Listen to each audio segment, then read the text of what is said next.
Eto na nga mga chong, marami tayong basketball updates. Ang dahilan kung bakit natalo ang Barangay Ginebra sa nakalipas na Game 5. Anyari kay Justin Brownlee na itala ang kanyang pinakamababang puntos sa PBA. Sa nakalipas nga na Game 5 kagabi ay bigo nga ang Barangay Ginebra na makuha ang kanilang ikatlong panalo. At ang pinaka nag-struggle nga sa lahat ay itong kanilang resident import na si Justin Brownlee, kung saan ay nakapagtala nga lang ito ng 8 points, 10 rebounds at 3 assists. Yan nga yung kauna-unahang pagkakataon na hindi umabot ng double digit ang output nitong si Justin Brownlee. At hindi nga natin masasabi na alat yung performance ni JB dahil yung pinaka naging factor talaga kung bakit 8 points lang ang kanyang naitala ay dahil sa napakahigpit na depensa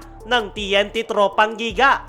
Bilang nga lang sa kamay yung open shots na nagawa nitong si Justin Brownlee dahil talagang pinaghandaan siya ng TNT Tropang Giga. Ayon naman kay Coach Tim sa kanyang naging latest interview ay hindi nga daw siya nababahala na 8 points lang ang naitala ni Justin Brownlee. Hindi nga raw yan importante sa ngayon. Para kay Coach Tim ay pogi points na lang daw kung makapuntos ng malaki si Brownlee, pero hindi nga daw mababago niyan yung resulta ng laro. At ine-expect ni Coach Tim na babawi si JB sa darating na Game 6. Para sa akin mga chong ay talagang na-checkmate ng TNT Tropang Giga itong si Justin Brownlee. Kabisadong-kabisado na nga nila ang nasabing import, kaya hanggat maaari ay hindi nila ito binibigyan ng open shots. Ang laro nga nitong si Justin Brownlee buong conference ay more on outside shooting. Yan nga ang isa sa dahilan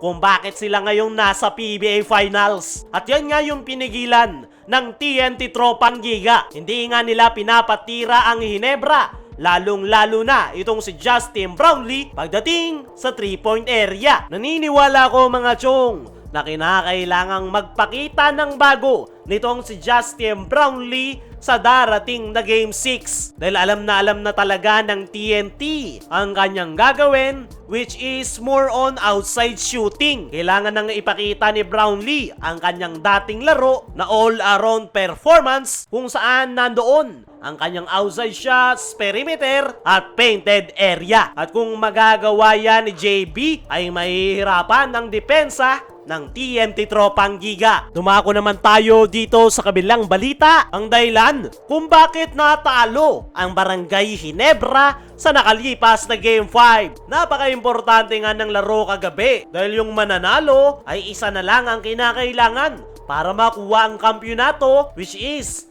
TNT Tropang Giga ang nakalamang. Kaya naman, nalalagay na nga ngayon sa alanganin ang koponan ni Coach Tim Cone. Pero paano nga ba natalo ang Barangay Ginebra? Unang-una sa kanilang naging problema ay walang energy. Tanging si Scotty nga lang yung gumawa noong first quarter kung saan nakapagtala ito agad ng 13 points. Pero wala ngang natanggap na tulong si Scotty sa kanyang mga teammates. Kaya naman, lumobo lang ng lumobo yung kalamangan ng TNT hanggang matapos ang laro. Sa dahilan kung bakit walang energy yung Barangay Ginebra ay dahil sa napakahigpit na depensa ng TNT Tropang Giga. Hirap na mag-execute ng opensa ang Barangay Ginebra. Bilang lang sa kamay yung kanilang mga naging open shots, hindi pa pumapasok. First quarter pa lang ay kitang-kita na hirap gumalaw ang Barangay Ginebra dahil sa malagkit na depensa ng TNT. Ganyan yung nangyari noong Game 1 and Game 2, pero nagawa nga yung mabasag ng Barangay Ginebra noong Game 3 and Game 4. Pero sa nakalipas na Game 5 kagabi ay parang hinayaan nga lang nila yung depensa sa kanila ng TNT at wala ngang adjustment na ginawa si Coach Tim Cone. Ang resulta ay puro pilit yung kanilang mga tira.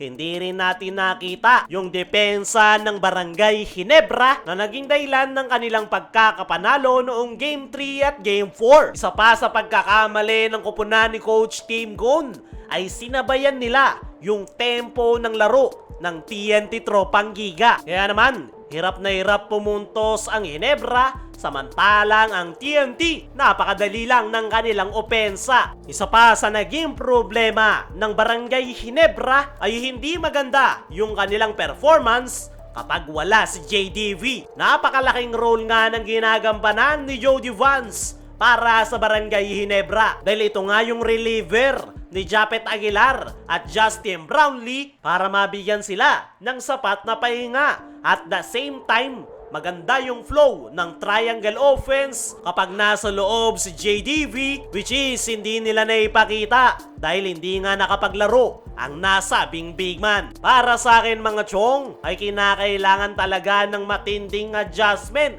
ni Coach Tim Cone para sa paparating na Game 6. At isa nga sa mga nakikita natin na po pwede nilang gawin para makabawi ay sabayan yung depensa ng TNT. Kailangan ring makapagpakita ng mahigpit na depensa ng Barangay Ginebra. Mas okay na man-to-man defense ang kanilang ipakita dahil mas nakakapagod yung ginawa nilang depensa na pagdo-double team dahil magkakaroon talaga ng open shots yung TNT, which is kinakailangan pa nilang habulin. Effective nga yung one-on-one defense ng Ginebra noong Game 3 kung saan si Stephen Holt yung tumao kay RSJ. At yan nga yung kinakailangan ipakita ng Barangay Ginebra sa paparating na Game 6. Kayo mga chong, ano ang masasabi nyo overall performance ng Ginebra?